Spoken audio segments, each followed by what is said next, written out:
सीता ताकतवर थी तो फिर रावण उठा के कैसे लेके गया? वो सब बनियों की कला थी। करने वाले जो एजेंट है ना, वो हम हैं। हमारा समाज उनका एजेंट है। निष्पक्ष ब्राह्मण शायद पंडित जी आप लोग नहीं देखे होंगे। ग्रामीण टीवी में पूरे भारत के लोगों से मैं आह्वान करता हूँ। अनूप मंडल वाले समझदार होते हुए भी इस बम को अपने घर पे लाते हैं। ये जितने भी हम ब्राह्मण हैं, इन बनियों के एजेंट हैं। आपका नाम क्या हुआ? मेरा नाम पंडित जी कह दीजिए। अनूप मंडल का पंडित हूँ। अनूप मंडल का पंडित जी, तो अनूप मंडल में पंडित जियों के लिए जहाँ अनूप मंडल जिसकी निंदा करते उस समाज से मैं आता हूँ, ब्राह्मण। बहुत बड़ी बात है भाई, लोग सुन लीजिए पंडित जी क्या बोल रहे हैं। अच्छा, ये टिपना के बारे में अक्सर हम सुन रहे हैं कि इसमें जो लिखी हुई बातें हैं कहीं ना कहीं गलत है। ऐसा है जैसे हिरोशिमा नागासाकी पर द्वितीय विश्व युद्ध में बम गिरे थे और उससे आज तक वो वहाँ जो भी पैदा होते हैं वो विकलांग टाइप पैदा होते हैं। तो ये विश्व का विनाश करने के लिए ये 1 साल का बम है। और ऐसे 10 साल के भी बम आते हैं और 100 साल के भी बम आते हैं, जिसको सीकी कहते हैं, शताब्दी पंचांग कहते हैं। एक 10 साल का भी पंचांग आता है, ये 1 साल का भी पंचांग है। इसमें सब जो बातें हैं वो विश्व का भला करने की बातें नहीं है। ये सब इससे विश्व का विनाश करने की बातें हैं। कह रहे पंडित जी आपको, और पंडित जी लोग क्या बोलेंगे? बिल्कुल बिल्कुल बिल्कुल बोलेंगे। ये मैं कहना चाहता हूँ आपसे कि इसमें विश्व का विनाश लिखा हुआ है और फिर भी अनूप मंडल वाले समझदार होते हुए भी इस बम को अपने घर पे लाते हैं। ये सबसे बड़ी बात है। दूसरा बात, आप कहते हैं कि इसमें गड़बड़ क्या है। ये मैं जैसे आप अनूप मंडल का एक कहीं ना कहीं भावी हैं, तो जो लोग इसको कर रहे हैं घर में यूज, उसको तो मना कर सकते हैं ना पंडित? मैं तो करता ही हूँ, आपके सामने ही तो मना किया था वहां सिरोही में। अब सुनिए, ये जैसे इसमें जो भी मैं आपका निकाला कोई मुहूर्त कि भाई आपकी शादी होने वाली है, उस दिन कर देना, बीच में कोई मर जाए तो फिर ये क्या? और इसका प्रमाण है, आपने रामायण पढ़ी, उस रामायण में इसका प्रमाण है कि भाई इसी टिप्पणों से वशिष्ठ जी ने मुहूर्त निकाला राम जी को राजगादी पर बिठाने का। तब वो राजगादी पर तो बैठे ही नहीं और उनको वनवास हुआ, और वनवास होने के बाद उनके पिताजी मर गए और जंगल में जाने के बाद सीता जी का हरण हो गया। तब फिर भरत जी ने उनको पूछा कि भाई वशिष्ठ जी, आप तो विद्वान थे और आपने ऐसा कैसा मुहूर्त निकाला? तो फिर वशिष्ठ जी ने और रामायण में लिखा है, सुनो भरत भावी प्रबल बिलख कहे मुनिनाथ, हानि लाभ जीवन मरण जस अब जस विधिहात। ये तो सबके विधाता के हाथ में, जीना मरना हानि लाभ जस अब जस। मान लेते हैं पंडित जी, बहुत बड़ी बात है। अनूप दास महाराज जी ने ये बात भी कह रहे हैं कि हमारे जो वेद पुराण है उसमें भी छेड़छाड़ कोई विशेष समुदाय के द्वारा कराया गया। बिल्कुल बिल्कुल किया तो उसी समुदाय ने है, लेकिन करने वाले जो एजेंट है ना, वो हम हैं। हमारा समाज उनका एजेंट है। निष्पक्ष ब्राह्मण शायद पंडित जी आप लोग नहीं देखे होंगे। ग्रामीण टीवी में पूरे भारत के लोगों से मैं आह्वान करता हूँ कि इतना निष्पक्ष, इतना ईमानदारी। बताइए, धरती माता बचेगी पंडित जी? बिल्कुल बचेगी, लेकिन कैसे बचेगी? मैं एक मिनट आपसे ये जो बात कर रहा हूँ वो पहले सुनिए। ये जितने भी हम ब्राह्मण हैं, इन बनियों के एजेंट हैं, और जो ये चलता है ना, इसके एजेंट है। हम तो बाबूजी की बात मालूम पड़ी और हम इधर आ गए, नहीं तो हम भी वही करवाते। अब जैसे इसमें बनियों की बात में अर्चन जी बाबूजी ने लिखा है कि कथा चली पहलोतरी निरो कपट और झूठ, वेद चलाया राक्षी और पड़ी धर्म में फूट, पड़ी धर्म में फूट व्यम सो मानव भरिया, रिया जाल लिपटाए भूल गया आदू क्रिया, कह सोनी हरिचन नेकियां पड़ी पला से छूट।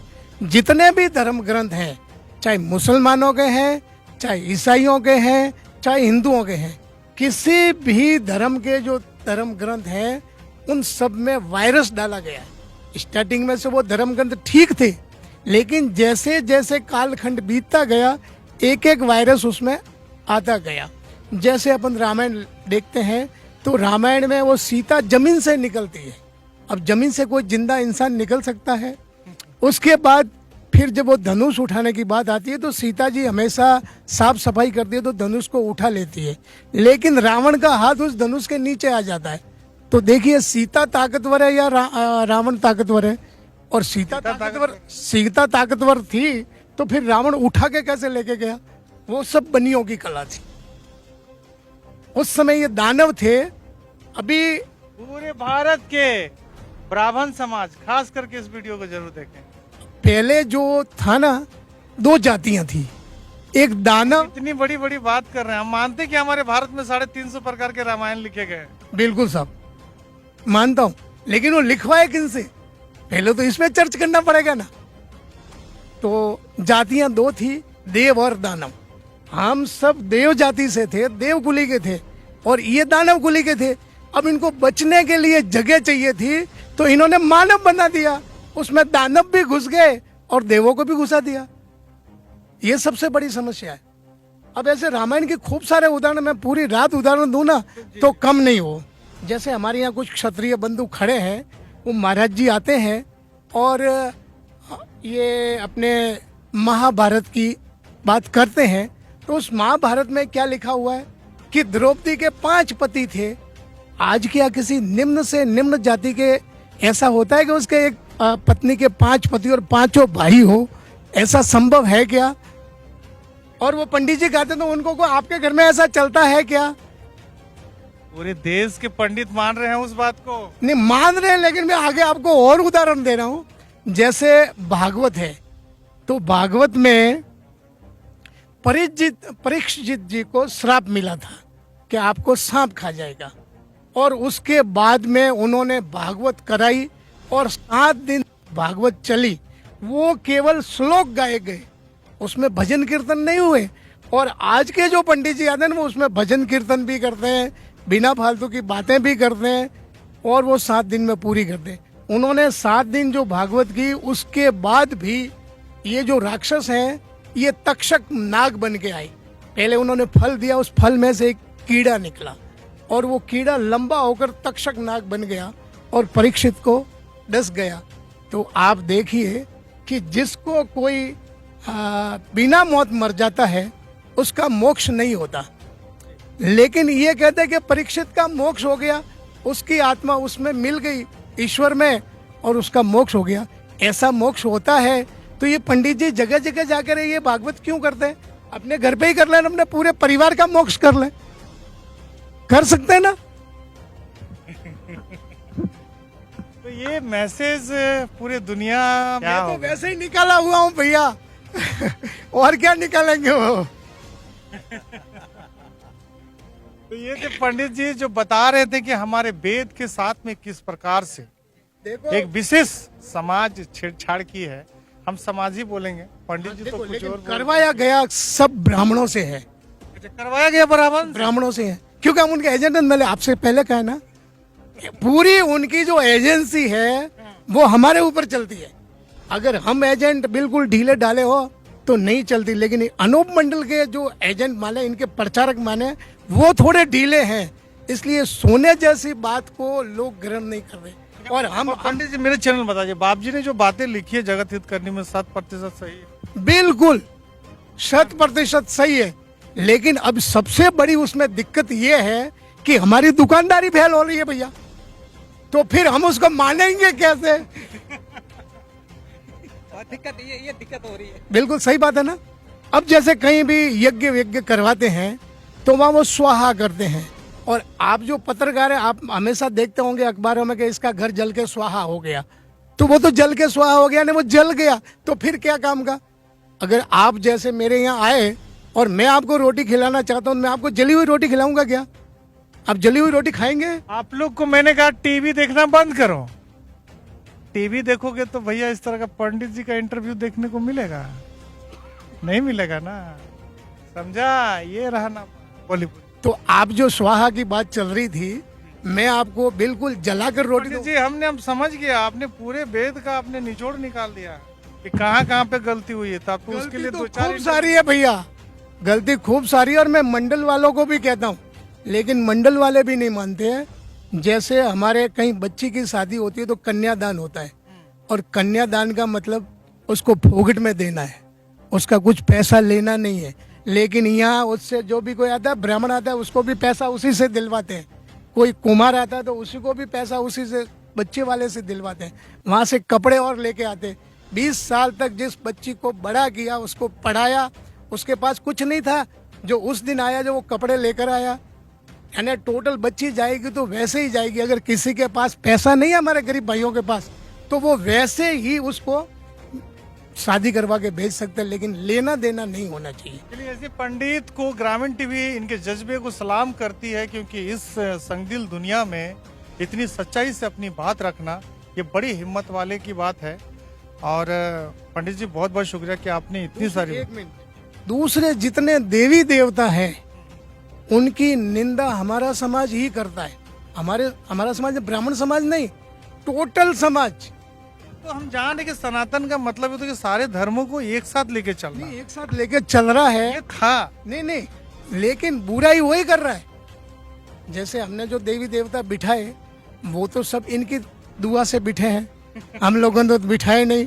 लेकिन उसमें भी ऐसा है कि इन्होंने ऐसा कलयुगी जाल में कह दिया, भावो ही विदिते देवा न च काष्टे न च पाषाणे। भावना में ही देवता है, किसी पत्थर और किसी लकड़ी में नहीं है। तो फिर भैया ये पत्थर की मूर्तियां क्यों बिठाई? ऐसे ऐसे खूब सारे उदाहरण हैं इसमें। जैसे यहाँ स्वस्ति वाचन कहते, स्वस्ति ना इंद्रो वृद्धत सर्वा। पंडित जी, एक बात बता रहे हैं, फिर एक बार सवाल पूछ रहे हैं, ये जो पाप की बात हो रही है उजागर होगी? ये मैसेज दीजिए।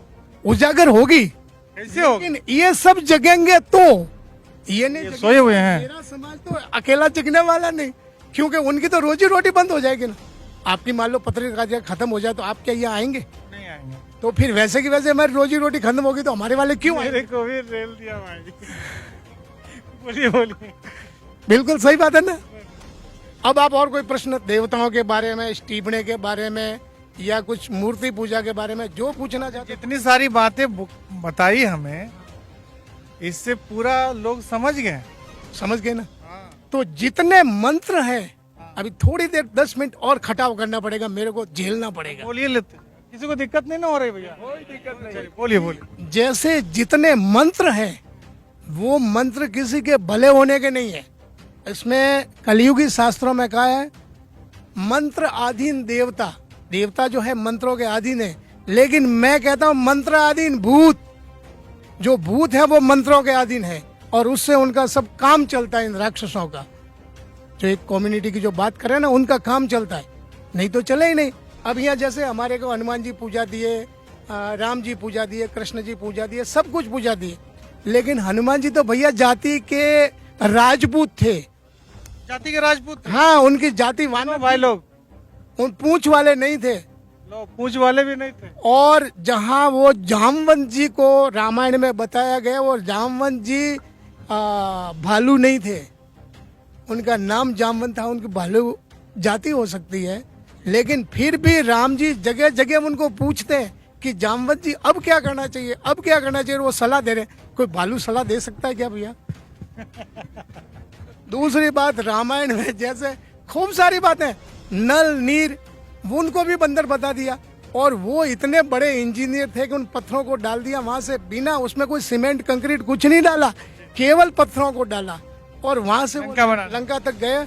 और आज से 400 साल पहले तक तो लोग उन पे आते जाते थे, अभी नहीं आते, अभी तो, क्योंकि वो जो पुल है वो दब गया। लेकिन उसमें एक लोचा और हो गया रहीम भाई, वो लोचा ये हो गया कि उसमें बाद में वो जाल आ गया, षड्यंत्र आ गया, इसलिए वो पत्थर तैरते हैं। कि आप तैरते हुए चीज की आप समुद्र में दीवार बना सकते हैं। मान लो प्लास्टिक की बोतलें लेकर आप वहां डालें तो उसका कोई पुल या कोई दीवार बन सकती है? नहीं बन सकती ना। तो फिर वो उस समय में वो अगर पत्थर तैरते हुए थे तो फिर वो पुल बना कैसे? बहुत गंभीर सवाल है। आप ऐसा कोई सवाल पूछना चाहे तो और पूछ सकते हैं। बिल्कुल, आपने बहुत सारी बातें बताई है, और भी बहुत सारे लोग इधर आ गए हैं। 1 मिनट, अभी 5 मिनट झेलिए आप। बोलिए, लीजिए। जैसे सुन लेना भाई, पूरे भारत के लोगों से मैं आह्वान करता हूँ कि ये पंडित जी का मैं दोबारा इंटरव्यू जरूर लूंगा। आप आज तो अपने जितने जो मंत्रों की बात चली ना, वो मंत्र सब जो है ना, सब गड़बड़ है कहीं न कहीं। जैसे सुबह उठते हैं ना, तो सबसे पहले वो तो कराग्रे वस्ते लक्ष्मी, कर मध्य सरस्वती, कर मूले तो गोविंदो, प्रभाते कर दर्शनम। हाथों के दर्शन करने से क्या पूरा दिन ठीक हो जाएगा? आप तो अपने कर्मों के दर्शन कीजिए। आज मैं कितना काम करूंगा तो मेरा दिन ठीक होगा, केवल दर्शन करने से ठीक नहीं होता। पंडित जी, आप अपने ही समाज के पैरों में कुल्हाड़ी मार रहे हैं तो बिल्कुल नहीं मार रहा हूँ भाई साहब, नहीं मार रहे हैं। नहीं। क्यों कि हमारा जो है ना, ब्राह्मण का मतलब है पूजा पाठ करके अपना तो जीविका हमने मना कहाँ किया भैया? पूजा पाठ का हमने तो मना किया ही नहीं है। अच्छा ये तो बात दूसरी चल रही है कि वो गड़बड़ है उसकी पूजा कर रहे हैं। अच्छा, पूजा- गड़बड़ है उसकी पूजा हाँ, पूजा पाठ का मैंने मना नहीं किया। हमारे इस मंडल के आदु वेदों के अनुसार 2 देवता है। अर्चन जी बासी ने भी लिखा है, पानी पृथ्वी आधन आद धनी को नाम सर्वत तरवर आत्मा, पुरुष बसाया गाँव, पुरुष बसाया गाँव नाम मालिक का लीजे, निज मंत्र को देख प्रेम का प्याला पीजे, कै सोनी हरिचन पूजन ते शंकर श्याम, पानी पृथ्वी आधन आद धनी को नाम। और बावसी ने भी जगत हितकारणी में फरमाया है, अनूप स्वामी जी ने, कि जल ही परमेश्वर है। तो जब भी हम कहीं पूजा करवाने जाते हैं ना भैया, तो सबसे पहले उस कलश की पूजा करवाते हैं और फिर धरती की पूजा करवाते हैं। वो कैसे करवाते हैं? एक वो सुपारी लेके उससे माड़ी बांधते हैं ना, और उससे गणपति बनाते हैं। लेकिन हमारे आदु वेदों के अनुसार गणपति कौन है? ये जमीन माता है। सर्व गुणपति देख लो आदि पृथ्वी माई, बिन खोजा दर्शन नहीं खोजो आत्म माई। ये गुणपति ये जमीन माता ही है। पहले नाम 2 थे, गुणपति यानी गुणों को देने वाली ये है, और अब क्या हो गया? गणपति यानी महादेव जी की बारात में, जो कलयुगी शास्त्रों के अनुसार बता रहा हूँ, महादेव जी की बारात जो चली, उनके जो गण है, उनकी सेना है, वो उनका कमांडर है। और जो कौन है? इनका भूत है, और उसका नाम है कैमरामैन साहब दिखाइए पंडित जी की बात को, बड़े लोग मुतमईन होके सुन रहे हैं। जरा इधर घुमाइए कैमरा को, जरा पूरा चारों तरफ घुमाइए। जी पंडित जी, ये बात रखिए। तो वो इनका जो है वो भूत है। भूत। तो उसके लिए भी उन्होंने मंत्र दिया भाई साहब, मंत्र दिया गणानंद। वो भूत दिया कि ये भूत है, वो सब देवताओं का आधिपति है। ठंडी बेरी में ये संत श्री अनूप दास महाराज जी की एक झोपड़ी का जो है कि वार्षिक महोत्सव मनाया जा रहा था। उसी में पंडित जी से हम मिले, और पंडित जी ने जिस तरह निष्पक्ष तरीके से अपनी बात रखी है, कहीं ना कहीं ये समाज में एक बदलाव की बात कर रहे हैं। और इनके जज्बा को हम सराखों पर रखते हैं, क्योंकि आने वाले समय में कहीं ना कहीं लोग शिक्षित हो गए हैं, समझ रहे हैं बात को, वैज्ञानिक पद्धति आ गई है, बहुत तरह की बातें आ गई है, जिससे ये स्पष्ट होता है कि हमारे वेदों में कहीं ना कहीं छेड़छाड़। तो वो गणपति जी की बात चल रही थी, उस 2 मिनट उसमें है, गजाननम भूत गणादि सेवितम, कपित जम्बू फल चारु भक्षणम, उमासुत शोक विनाश कारकम, नमामि विघ्नेश्वर पाद पंकजम। उसमें ये कहेगा जो हाथी के मुंह वाला है और जिसकी भूत गण पूजा करते हैं। भैया आप यहाँ आए तो आपके ये जो देवता लोग थे, इन्होंने आपकी सेवा की, आपको पानी पिलाया, रोटी खिलाई, और जिसको भूत गण सेवा करते वो तो भूत ही होगा ना। और आपका जब भी कोई दिल आए तो लंबा चौड़ा इंटरव्यू लेना हो तब ले लेना। बिल्कुल बिल्कुल पंडित जी, बहुत बहुत शुक्रिया कि आपने बात रखी।